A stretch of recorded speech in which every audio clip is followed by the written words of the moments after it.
સમાચારોમાં આગળ વધી પાટણમાં આવેલી હેમચંદ્રાચાર્ય ઉત્તર ગુજરાત યુનિવર્સિટી દારૂકાંડ બાદ કોંગ્રેસ અને એનએસયુઆઈ સાથે ધારાસભ્ય કિરીટ પટેલની પ્રતિક ભૂખ હડતાલ બાદ હંગામો સર્જાયો હતો અને જે બાદ ધારાસભ્ય કિરીટભાઈ પટેલ, પૂર્વ ધારાસભ્ય ચંદનજી ઠાકોર અને ખેમરભાઈ દેશાળ પાટણ બી ડિવિઝન પોલીસ સ્ટેશનમાં હાજર થતાની સાથે જ આશ્ચર્ય થયો હતો। તેઓ 8 દિવસ સુધી પાટણ બહાર રહ્યા હતા અને ત્યારબાદ એકાએક હાજર થતા અનેક તર્ક અને વિતર્ક સર્જાયા હતા।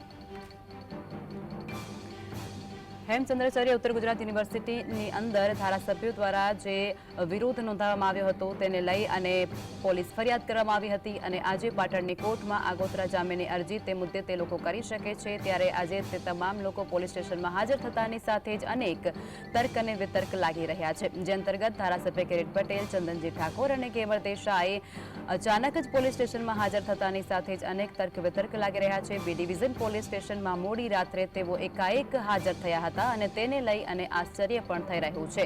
જો કે 8 દિવસ સુધી તે તમામ લોકો પાટણથી બહાર રહ્યા હોવા છતાં અને પછી એકાએક તેઓ ત્યાં પહોંચ્યા હતા।